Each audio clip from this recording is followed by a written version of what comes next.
Salut tout le monde, c'est Don et aujourd'hui on se retrouve pour un nouveau tuto où je vais vous donner quelques astuces et raccourcis sur After Effects. Aujourd'hui je vous en donne 5. J'en ai trié 5, j'en ai un autre d'avance et puis il faut que j'en retrouve 4 autres avant de faire le prochain, donc je vais les faire 5 par 5 parce que je pense que c'est important d'avoir, peut-être que vous connaîtrez la plupart de ce que sur les 5 peut-être que vous en connaîtrez 4, mais au moins vous en aurez appris un.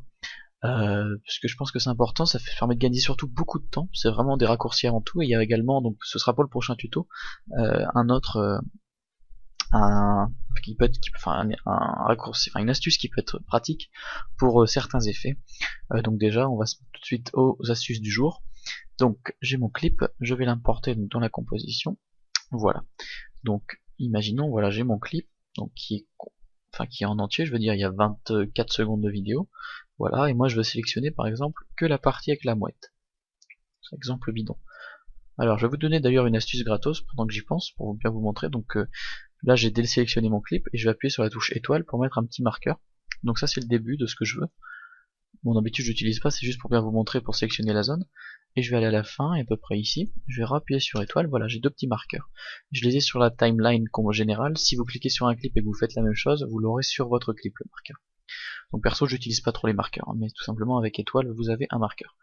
Donc voilà, entre ces deux marqueurs, ce que je vais faire, donc plutôt que avant moi je scindais les calques, je les découpais, je ramenais ma partie intéressante au début de la compo, je regardais la durée, je réduisais la taille de la durée de la compo. Plutôt que de faire tout ça, il suffit tout simplement de gérer la zone de travail, vous allez ici, début de la zone de travail, avec la petite flèche noire, et vous ramenez jusqu'à votre curseur ou votre marqueur, si vous en avez bien. Et à la fin, c'est la même chose, voilà, vous réduisez votre zone de travail à la zone qui vous intéresse, et ensuite clic droit, raccorder la composition à la zone de travail. Il nous raccorde donc la taille de la composition à la zone que l'on veut, et on ajuste le moment qui nous intéresse. Donc c'est parfait, ça fait gagner beaucoup de temps. Donc ensuite pour enchaîner, on va aller dans les effets. Je vais mettre un effet, donc ça marche avec tous les effets. Je vais prendre un optical flare, vu qu'un soleil, voilà. Vu que j'aime bien les optical flares, on va tout simplement le placer vite fait. Voilà, c'est juste... Hop, pardon, j'ai bougé l'image. Voilà, tout simplement comme ça, on s'en fiche, hein, c'est vraiment pas le but. Donc imaginons que voilà mon optical flare, je veux gérer un petit peu avec les images clés. Si j'ouvre dans les effets ici, optical flares, vous voyez que j'ai pas mal de paramètres, dont la plupart je vais même pas y toucher, et qui peuvent un peu me polluer ma vision, on va dire, et me faire des erreurs de clés, de lignes en me trompant. Donc pour éviter ces erreurs, ce qu'on va faire, c'est qu'on va se mettre donc au début du clip, et on va choisir les paramètres qui nous intéressent. Donc par exemple ici, imaginons que je veux seulement bouger la position, donc je vais mettre une petite clé, donc je clique sur le chrono, et puis la luminosité et l'échelle. Voilà, j'ai que ces trois paramètres qui m'intéressent. Donc une fois que j'ai fait ça, je clique sur mon clip, et quand vous allez appuyer sur la touche U du clavier, ça va vous ouvrir uniquement les effets où vous avez déjà mis une clé. Donc ça peut être plusieurs effets, si vous avez plusieurs effets où vous avez mis des clés, ça va vous ouvrir uniquement les paramètres où vous avez mis des clés. Et donc comme ça, j'ai seulement mes trois paramètres, j'ai vraiment aucune chance de me tromper, de ligne, etc. Il n'y a pas de confusion. C'est vraiment beaucoup plus clair. Donc ensuite, imaginons voilà que je veuille, voilà, je mette un effet comme ça, avec un flares, je rajoute par exemple, je sais pas, une color correction bidon, voilà, un petit peu de quoi, on va mettre du contraste, je sais pas, je lui fais n'importe quoi, voilà, j'ai ma nouvelle color correction, imaginons, et tous les effets que vous sélectionnez, donc par calque, ça marche uniquement donc par calque, vous allez prendre par exemple ces deux-là, vous appuyez sur CTRL pour sélectionner les deux, et donc tout simplement vous allez aller dans animation, et vous pouvez enregistrer l'animation prédéfinie.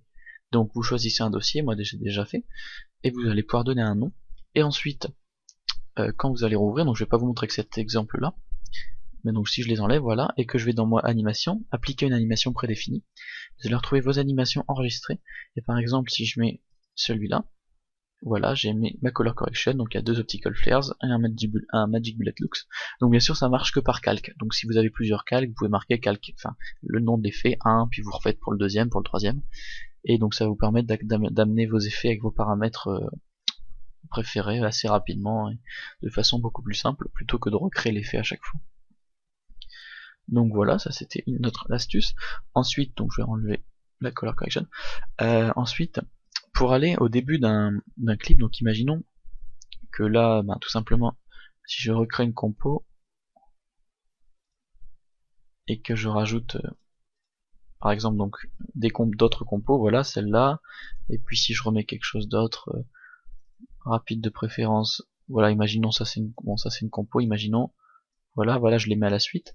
Si je veux tout simplement effectuer quelque chose de plus rapide, plutôt que d'aller de façon assez imprécise à la fin d'un clip, je sélectionne le clip voulu.